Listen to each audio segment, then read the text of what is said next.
My name is Janet Pearce and I'm a painter, and I've been coming to alumni for 40 years of my life. I was at the opening party. A friend of mine was on the board, Helen Lanningham Wood, and she said, do you want to come to a big house in the country? And a year later I had my first residency there. I'll never forget it.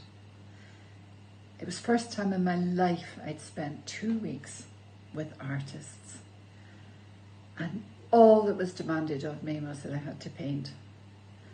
Beautiful studio, big studio to myself, no one making demands on me, no mother. I wasn't a mother, I wasn't a wife, I wasn't a daughter.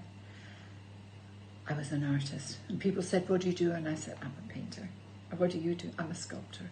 I'm a musician. Oh, fabulous. And of course I learned a lot, because I learned for the first time that no matter how successful people were, and they were all more successful than me, I was 33, very young, 34, and a fledgling artist. I had exhibited at a gallery in Scotland and all that, but I still had doubts inside myself, and I realised that that never changes, that you could be enormously successful and you still struggle. That was one of the biggest eye-openers. And of course the landscape's beautiful. I mean, these paintings behind me are paintings of the lake in alumni, although I'm actually in my kitchen in Dublin. It really does get into you, the landscape.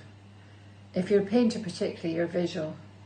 And I saw so many times people's faces. They'd arrive stressed, full of their lives' anxieties, and after about a week their faces kind of get washed, ironed out.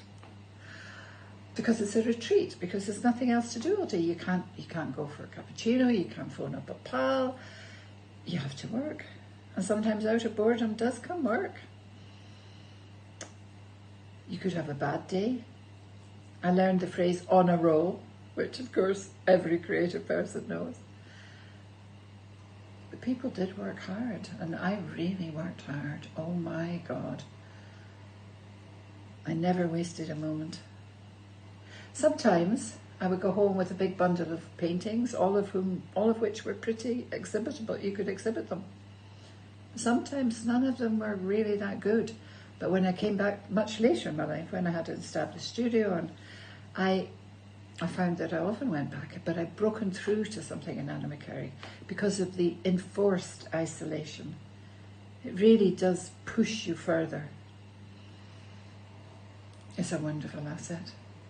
Wonderful asset. I wouldn't be where I am today if it weren't for alumni. That is absolutely definite. It rescued me. So many times it rescued me. Then it became a really valuable part of my life. And I continued to meet people from all over the world, from all different disciplines, and the whole time being nurtured, just nurtured. It's a place apart. It's a retreat. It's a wonderful, wonderful gift from Tyrone Guthrie to Ireland and to the creative life of Ireland, cultural life of Ireland. Thank you.